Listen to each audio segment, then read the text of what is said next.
আসসালামু আলাইকুম প্রিয় শিক্ষার্থীরা, আজকের এই ক্লাসে আমি তৃতীয় শ্রেণীর ইসলাম ও নৈতিক শিক্ষা এ বইয়ের ৭০ নম্বর পৃষ্ঠা নিয়ে আলোচনা করব।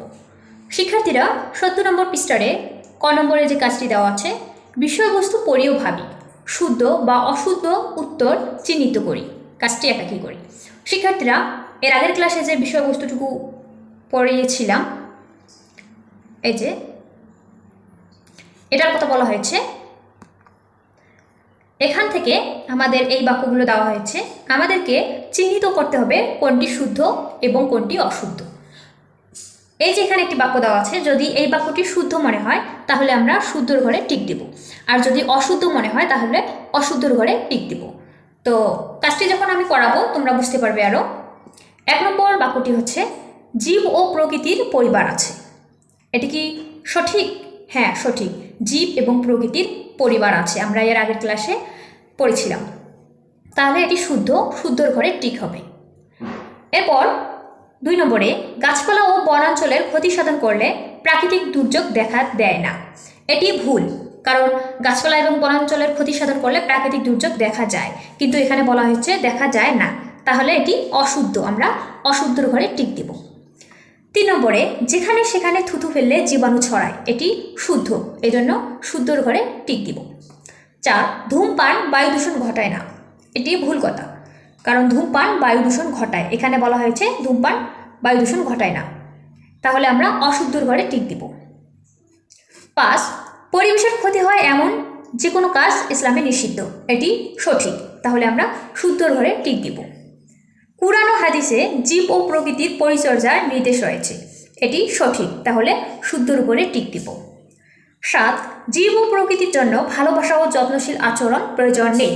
এটি ভুল কথা, কারণ জীব এবং প্রকৃতির জন্য ভালোবাসা এবং যত্নশীল আচরণ প্রয়োজন আছে, এখানে বলা হয়েছে প্রয়োজন নেই, তাহলে আমরা অশুদ্ধর এখানে টিক দিব। শিক্ষার্থীরা, আমি আশা করি তোমরা এই অংশটুকু বুঝতে পেরেছ। এরপরে দেখো কি বলা হয়েছে, জীব ও প্রকৃতির যত্ন নিতে আমরা কি কি কাজ করব তা নিচের ঘরগুলোতে লিখি। কাজটি জোড়ায় করি। জীব এবং প্রকৃতির যত্ন নেওয়ার জন্য আমরা যে কাজগুলো করব সেগুলো এভাবে লিখতে হবে। দেখো, প্রথমে আছে মাটির যত্নে আমরা যা করব, পানির যত্নে আমরা যা করব, জীবজন্তুর যত্নে আমরা যা করব, বায়ুর যত্নে আমরা যা করব, গাছপালার যত্নে আমরা যা করব।